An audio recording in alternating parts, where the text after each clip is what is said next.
called Nothing Left to Fear. If you like horror flicks, you'll want to check this one out. And if you're a Slash fan, maybe want to take a view at it as well, because his production company is behind it, Slasher Films. And Slash joining me to chat about the movie and what's up these days should be him. Hello? Hey, Brian. Hey, Slash. What's going on, man? I'm hipping my bass player, Todd, to the fact that I'm on the radio with you, because he's in Hamilton right now as we speak. He is? Yeah. What's he doing here? He's at his, let's see, what is he saying? He texted me. He's at his girlfriend's folks' house. Oh, cool. And he also tells me that's the birthplace of Tim Hortons. It is the birthplace of Tim Hortons.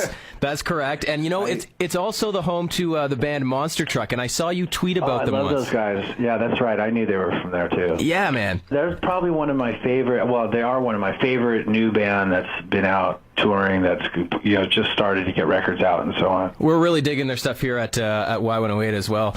And How it was could you not? You know, it's true. And it was so super cool to see you tweet about their album Furosity and be like, check this out. That must have been huge for them. I don't know, but I was just enamored with the record. So, well, I appreciate you taking some time to chat with me this afternoon, Slash, because you've got some big news. This is new for you. The film Nothing Left to Fear that's going to be screening here in Hamilton tomorrow, actually, at Silver City, Hamilton, 7:30. It's, I guess, so your production company is Slasher Films, right? And this is your first feature.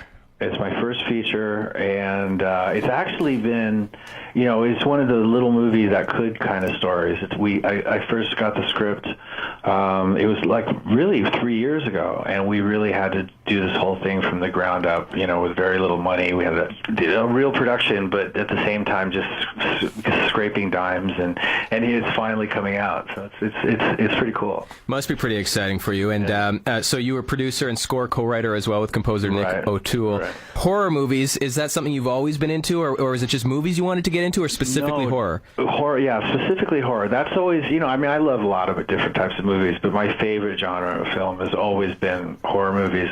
And ever since I was really, really little, my parents encouraged me in the horror, horror thing, and turned me on to like a lot of the coolest stuff that I ever saw. You know, still to this day, some of the classics that I saw with them are still gems in sort of the pantheon of horror movies as far as I'm concerned. But I didn't have any, you know, I wasn't seeking to become a movie producer. It was an opportunity that was sort of handed to me by another producer who sort of saw through conversation how into horror I was. And, you know, he said, you know, you should be a producer. You'd be really good at it. And so he's got a big production company, and they get scripts all the time. They produced a few horror movies. And he started giving me scripts that he thought were good, and I'd sort of go through these and pick out the ones that I thought were good. And we eventually ended up with Nothing Left to Fear, and we said, okay, let's do this movie. And so we set out and did it against all odds. And so here it is.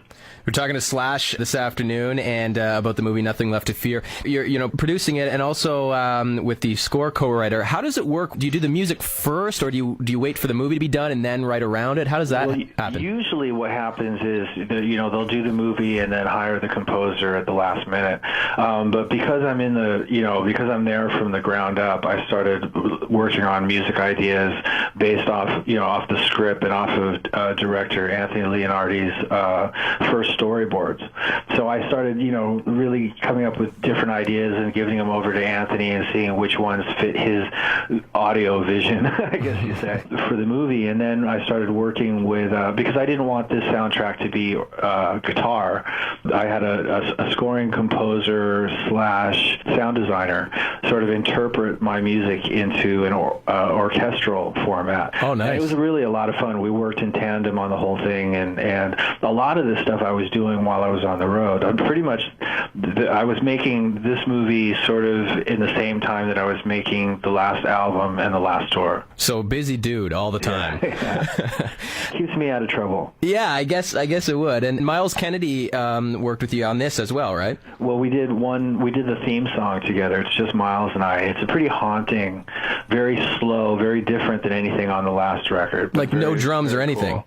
No drums or anything, no. You have to check it out. It's very slow, and it's very haunting is the best word I can describe it with. So I guess it goes well for a horror movie then. Yeah. No, it fits. It comes in at the end of the film, and it fits it perfect. Do you remember the first scary movie that you were saying as a kid your parents got you into? Do you remember that one that really freaked you out? Well, the one that really freaked me, you have to understand that horror movies, for the most part, I always thought were fun. I didn't get scared very easily. I loved monsters and all that kind of stuff, so I was really totally invested in the ride, But I think the first movie that my mom took me to see was Night of the Living Dead. Yeah.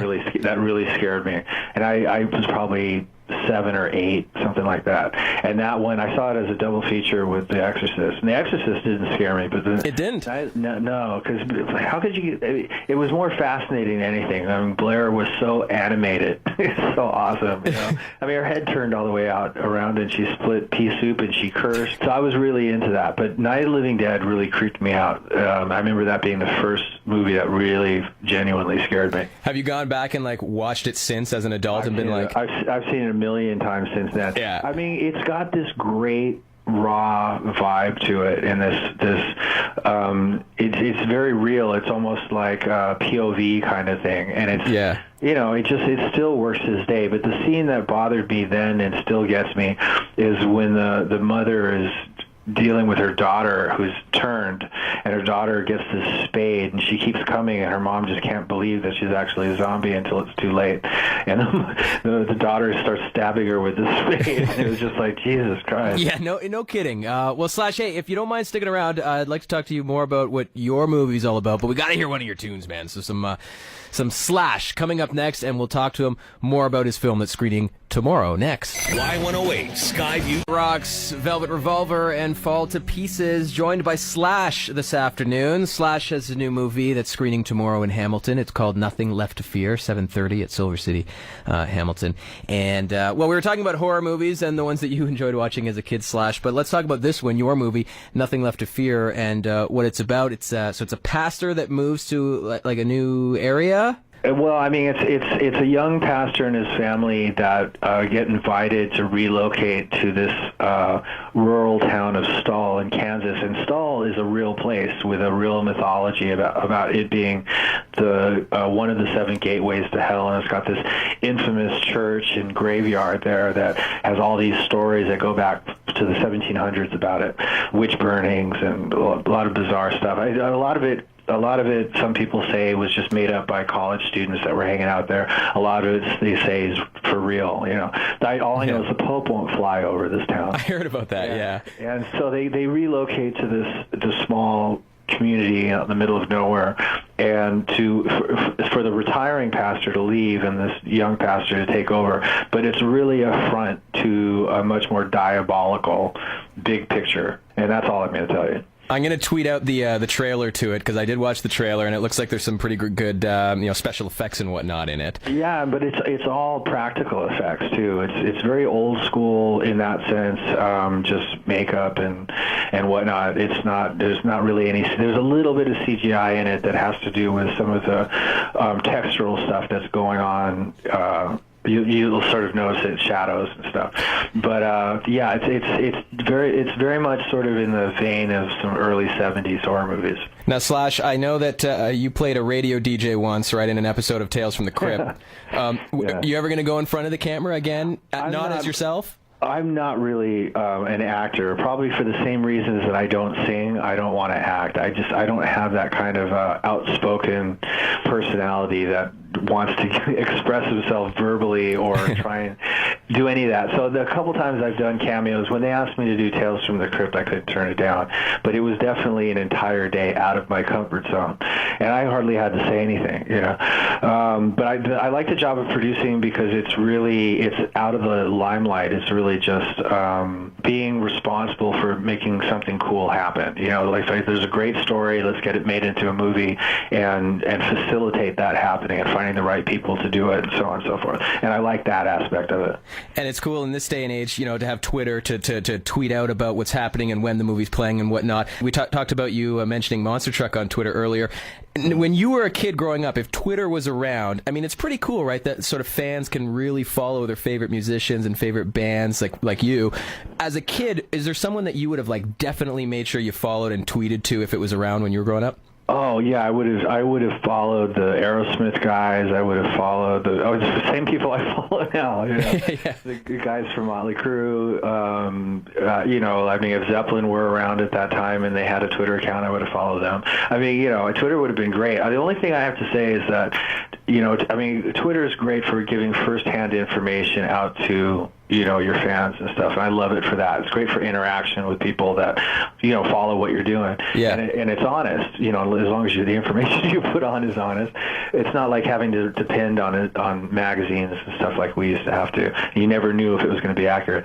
But anyway, the thing about Twitter is I'm sort of glad that I wasn't around in like the 80s when I was really drunk, and I was like, I could only imagine some of the tweets I could have possibly put out. Some of the pictures. People would have found it very entertaining, but it probably wouldn't have been too healthy for myself. A little embarrassing, maybe, yeah. You know, I don't know if embarrassing is the word. Do you do all your own tweets now?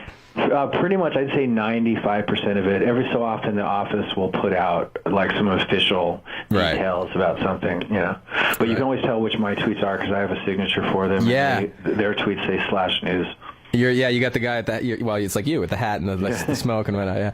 Slash, man. Well, look, thanks for chatting with us. Nothing Left to Fear. It says got Silver City Hamilton screening tomorrow at 7:30. You can go check that out. Slash, do you know when the DVD is going to be available? The DVD is out on the I think on the 6th, and the VOD is out on the 8th. Awesome. And I might be off, like, it might be the DVD's out on the 8th and the VOD's on the 10th, but I'm pretty sure it's the 6th and the 8th. Cool. Well, I appreciate you taking some time with us this afternoon, Slash. Yeah, no, it's good talking to you. And, you know, on top of that, there'll be another record coming out probably in the spring of next year as well. So Nice. And so you and Miles still getting along great? Oh, yeah. We're actually writing new material now, and then we've got some acoustic performances in Los Angeles coming up next week, actually. Awesome. Cool. Yeah, everything's going great. All right, man. Well, hopefully Todd's listening. Todd, if you're listening, hey. And like that, and we'll talk to you later. Thanks so much, man. Cool. All right, man. Thank you. Really appreciate it. All the best. All right, cheers. Y108.